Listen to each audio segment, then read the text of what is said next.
All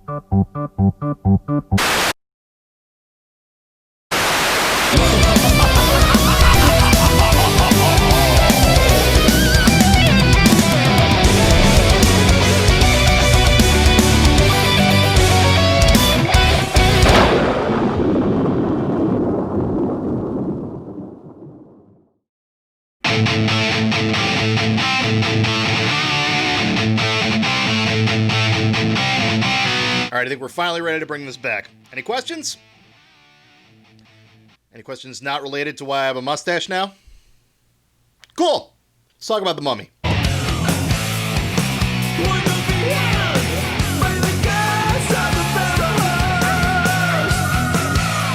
A group of scientists excavating an Egyptian tomb come across a mummy of Imhotep, an Egyptian high priest.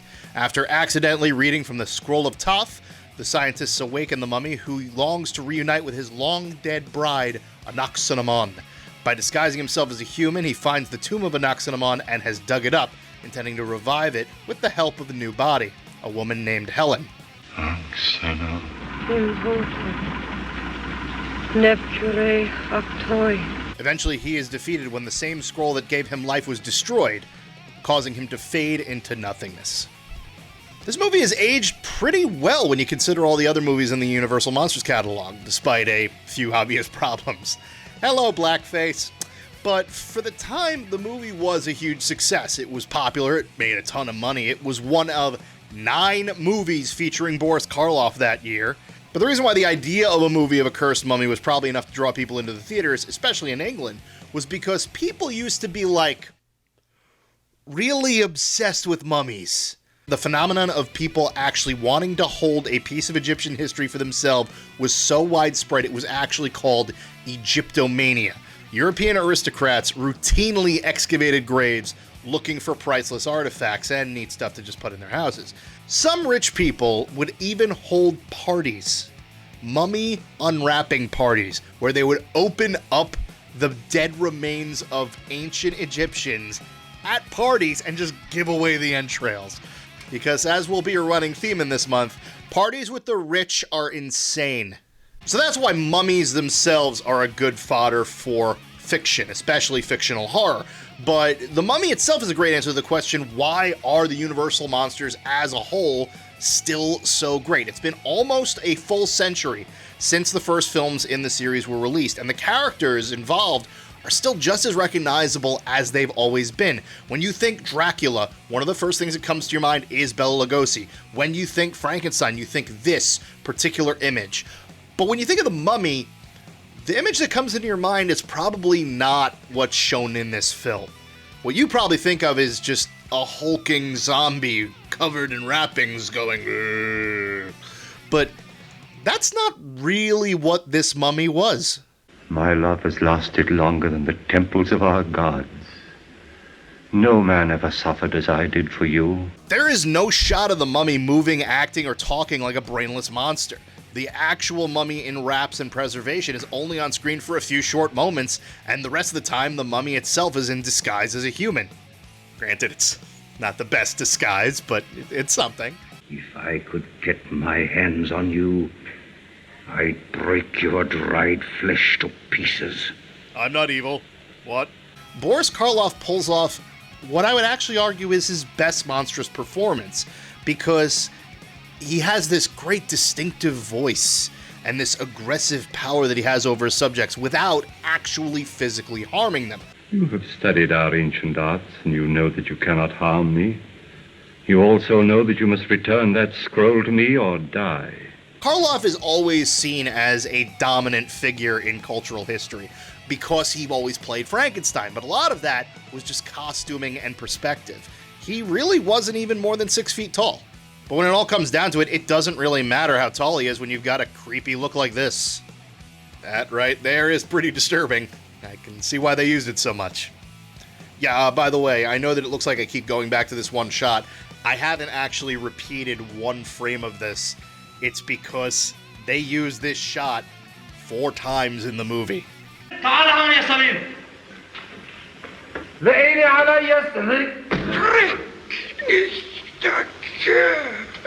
Throughout the entire movie, he doesn't lift a finger to cause any physical harm. He just stares at people really hard and gives them heart attacks. In D&D terms, this is a thing mummy lords can do called a dreadful glare, which means all of his victims failed a DC 16 wisdom save. He doesn't even need to be in the room with them, which is pretty damn convenient. Hell, the most aggressive he gets is when he has to break into a container and get something out of it. Ow! Glass! Bob did it again! Jesus. Imhotep's powers are a little inconsistent. I guess they were trying to make it so that he could do anything that the writers wanted a creepy mummy to do. He's immortal, so much as he can't be killed while the Scroll of Thoth is still intact. He can hypnotize people, even from great distances away. He can murder through magic alone and see visions through crystal balls and pools with severe ventilation problems. He can also employ the services of Nubian servants. The Nubian, the ancient blood. So you have made him your slave. And that's problematic.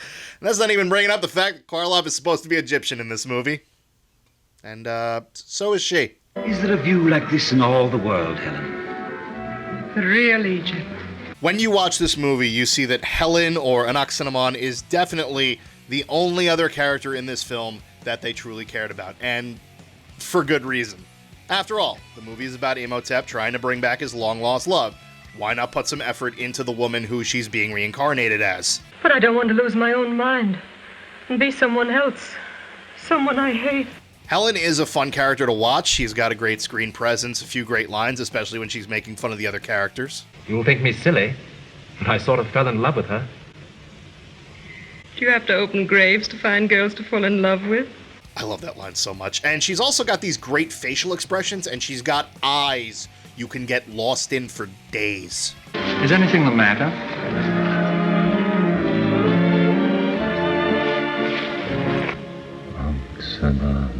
It's no surprise Imhotep wants her, but more importantly than that, he wants her to remember her past self, which is why the scenes that they share together are some of the film's best. Strange dreams. Dreams of ancient Egypt, I think. There was someone like you in them. My pool is sometimes troubled. One sees strange fantasies in the water. The two actors bounce off each other very well. They have very, very good expressions, especially when Anaxemon's brought back into her old memories. And the flashback scene, which is arguably the highlight of the entire film, shows just how much they had cared about each other when they were both alive. And yet I shall awaken memories of love and crime and death. The most shocking thing about this movie, aside from the face, never forget the face, is that you're kind of rooting for Imhotep here. Yes, he kills people. Yes, he manipulates everything around him. Yes, he's an evil undead mummy who plans on murdering a woman so he can bring her back from the dead as an immortal zombie like he is. Every man has his flaws, and these are Imhotep's. But they seem like such a good couple. Your last memories of me in the hour of your death as I knelt by your bed. No man has ever suffered for woman as you suffered for me. Hell, before she finds out what the process will actually involve, which is like murdery and stuff, she's totally into it. Until they get to the whole he's dead and she's not and he's looking to change that thing. The ancient rites must be performed over thy body. And then I will read the great spell with which Isis brought Osiris back from the grave. That's where it ends kind of poorly. I am Anaxenamon, but I'm somebody else too. I want to live, even in this strange new world. Now, I know it seems weird that I've only talked about two characters in this entire movie, but that's for a good reason. The other characters in this movie are not interesting. The archaeologists who uncover the crypt are pretty one note. The most notable thing about them is that one of them is literally driven insane by the fact that the mummy is up and walking. He went for a little walk. You should have seen his face. The fact that they never flash back to that guy is a goddamn travesty. You've got people who the movie clearly wants you to care about, like Frank the dashing hero type, and even Professor Muller, who you follow more closely in the museum, but they never seem as interesting as the undead priest and his long-lost love, which admittedly is very hard to match up to. But when it comes right down to it, man, the guys in the movie don't do anything. Frank shows up too late to do anything, and the gods themselves have to put an end to Imhotep's plot. Seriously, that's how the movie ends. Helen prays to Isis to help her. And Isis just goes, okay, and destroys the scroll. Save me now. Teach me the ancient summons, the holy spells I've forgotten. I call upon thee as of old.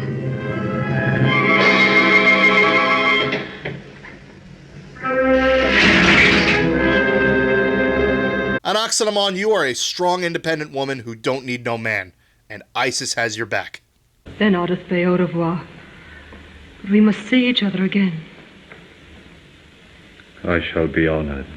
Oddly enough, this may be one of the only Universal monster movies that doesn't have a direct sequel or a follow-up. Karloff never returned as Imhotep, and in fact, the Imhotep character never returned for any other roles in the original run.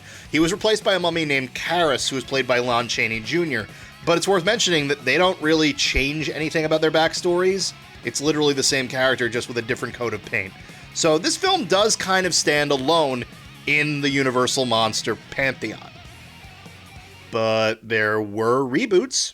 In my generation, at least, the 1997 The Mummy with Brendan Fraser is easily the most recognizable when you say the name of the film. And for what it's worth, I still think it's a really fun movie. It's got some cool action, some funny dialogue. I remember it being one of my absolute favorites growing up. The sequels, not so much. I never did actually end up seeing Tomb of the Dragon Emperor, and Mummy Returns was pretty awful. It did give us one of the best CGI shots in history, though.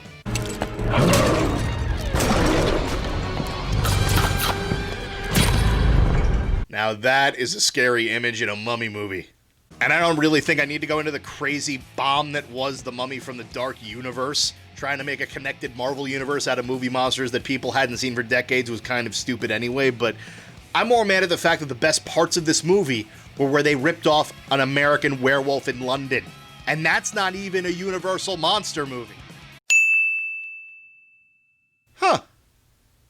But the fact of the matter is, that makes me appreciate American Werewolf in London way more than it makes me like the reboot of The Mummy. The gods will receive into the underworld the spirit of Ankhsenamun, but not for long.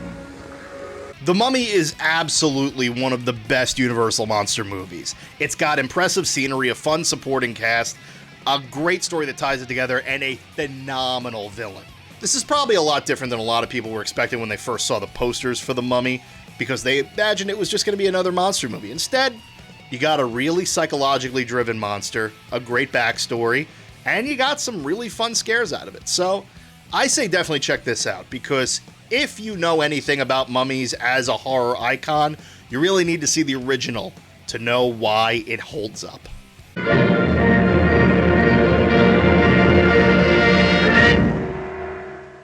don't think I'm done talking about Karloff just yet, so next time we'll continue with another classic. All right, classic is a bit of a stretch, but it's old. Blood will have blood, they say.